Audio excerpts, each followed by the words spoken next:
Jeshi la Polisi mkoa wa Tabora linawashikilia watuhumiwa 3 kwa tuhuma za kutoa taarifa za uongo za kutekwa. Watuhumiwa wanaoshikiliwa ni Adija Jimmy Murijo, huyu ana umri wa miaka 39, kabila ni Mpare, ambaye ni mke wa Emmanuel Peter Mchari. Mtuhumiwa wa pili anayeshikiliwa ni Ashura Hussein Swaleh mwenye umri wa miaka 48, huyu ni Mnyamwezi na mkulima.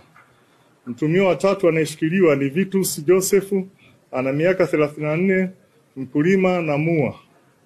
Watuhumiwa hawa 3 kwa pamoja walishirikiana kutengeneza taarifa ya uongo kwamba Adija Jimmy Murijo ametekwa na watu ambao hawajulikani na lengo lao ni kujipatia fedha.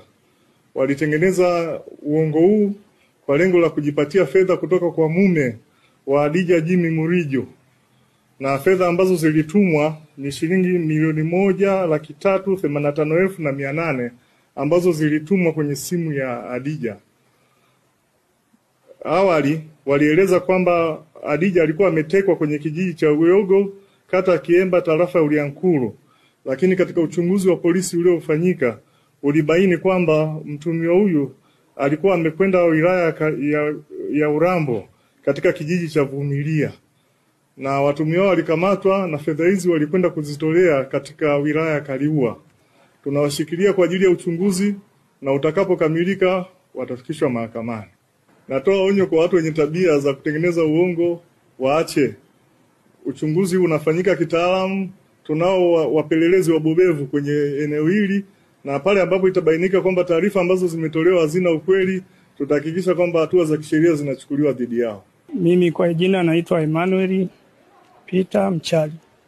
Kapigiwa simu, nikapokea, akaniambia mimi nimetekwa. Wewe umetekwa? Wapi ulipo? Kasema huko niliko sijui. Niko kwenye jumba ambalo limepigwa bati, limeezekwa tu, halijawekewa milango wala madirisha. Kidogo nikasikia sauti nzito, lete hiyo simu. Akachukua ile simu, ananiambia hello bro, tunataka utume hela milioni 2. Kaambia milioni 2 za nini? Au unataka tufanye show? Ile swali lile nikaona hawa kweli inawezekana ni watekaji. Sasa kwa sababu ana na mtoto wangu anaye kule, mimi ilibidi nikamwambia nipeni muda. Wakaniambia tunakupa dakika 4. Nilichokifanya nikaenda polisi kwenda kutoa taarifa. Jamani, kuna tukio hili limetokea, kuna mtu fulani ametekwa. Ametekwa Sasa mzee, hebu nenda kalale. Haya maswala yanatakiwa masaa 24. Mimi nikarudi kulala. Lakini wakati huo simu zinaendelea kupigwa kwamba tunahitaji hela. Kufika tarehe 1, ilikuwa siku ya Jumamosi, sijui, nikamwona bwana mmoja hivi anaitwa Malulu. Kawa amekopa hela sehemu 500,000 na mimi nikatafuta 500,000. Jumapili asubuhi zikatumwa hizo 500,000, jioni ikatumwa 500,000. Ndio ikawa milioni. Hicho ndio ninachokifahamu. Mimi naishi naye kama mzazi mwenzangu, yani natunza kitoto kile alichonacho. Sio kwamba naishi kama mke.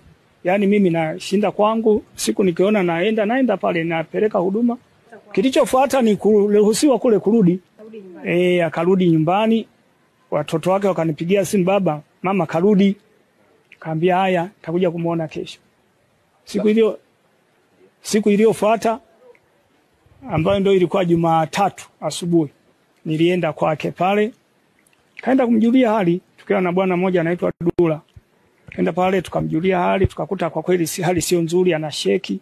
Sasa siwezi kujua kama kule kusheki ni kuigiza au vipi, mimi sijui. Basi tukamjulia hali, baadaye sisi tukatoka. Aliniambia kwamba alikuwa anapigwa mabanzi na kwamba kula alikuwa hali. Naona. Alafu akiambiwa naomba maji analetewa mikojo. Ndiyo maelezo aliyokuwa ananieleza. Yaani ushiriki wangu ni kama kawaida. Kodi ya nyumba nalipa, bili ya umeme nalipa, bili ya maji nalipa.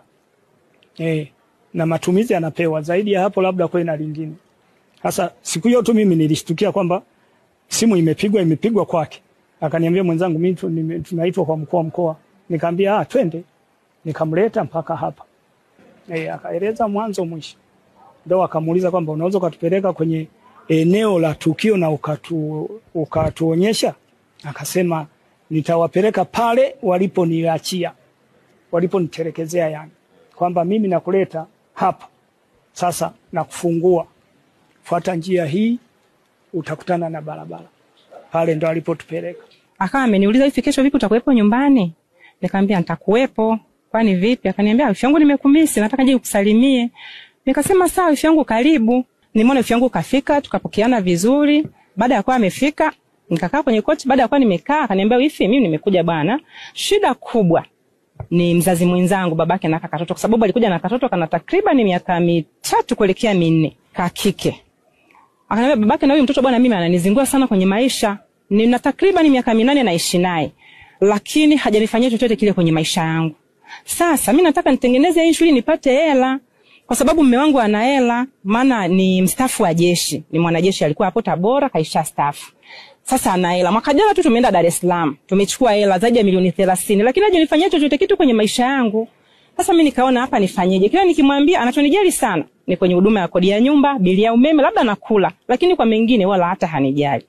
Yaani kama tampata mkaka mwenye uwezo wa kusema, ambaye hawezi kuteteleka kwenye simu, ampige mkwala huyo mbaba, kwa sababu huyo mbaba namfahamu ni mdhaifu kwangu, ananipenda na anapenda mtoto wake, hata kubali niangamie, ni lazima hela atatuma. Nikamuuliza unataka utumie shilingi ngapi? Akasema mimi nikitumia milioni 2 kesi imeisha, mimi naondoka. Nikamwambia wifi, milioni 2 yote mtu anaweza kutumia hata kama ndio mume wako. Nina uhakika zipo, ndio maana anasema milioni 2. Bahati nzuri imefika kijiweni, kuna mkaka na familia naye, waga ananiita mama mdogo. Nikamuita anaitwa Vitu, si huyo kaka. Nikamwambia Vitu, nakuomba nyumbani kwangu nina shida. Kweli yule kaka kaingia ndani. Baada ya kuingia ndani yule kaka, mida tunakula, nikamuuliza wifi, vipi ratiba zako zimekaeje? Akaniambia ziko zinatiki. Kaka akakubali, kasema atanisaidia kupiga mkwala. Nikamwambia haya sawa. Nimerudi kwenye mishemishe zangu, yapata kitu kama kwenye saa 10 hivi. Wifi akaniambia hivi, wifi muamala umesoma? Nikamwambia niambia wifi yangu, umesomaje? Nimetumia 500,000.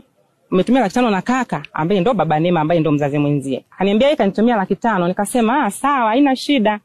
Tumemaliza kula. Wifi yangu ananiambiaje, wifi muamala wa pili umesoma, imetumwa 500,000 nyingine. Nikamwambia hivi, wifi yangu, kwa mimi binafsi, kwa sababu ulikuja kwa niaba ya kutafuta tu hela ili upate hela ya maisha, kwamba mume wako anakusumbua, hiyo milioni 1 mimi naona kama vile inatosha. Chukua hiyo milioni 1 yako, ukafanya mambo yako, maisha mengine yaendelee. Akasema kweli wifi, mimi mwenyewe saizi nafanyaje? Naondoka. Nikamwambia sawa.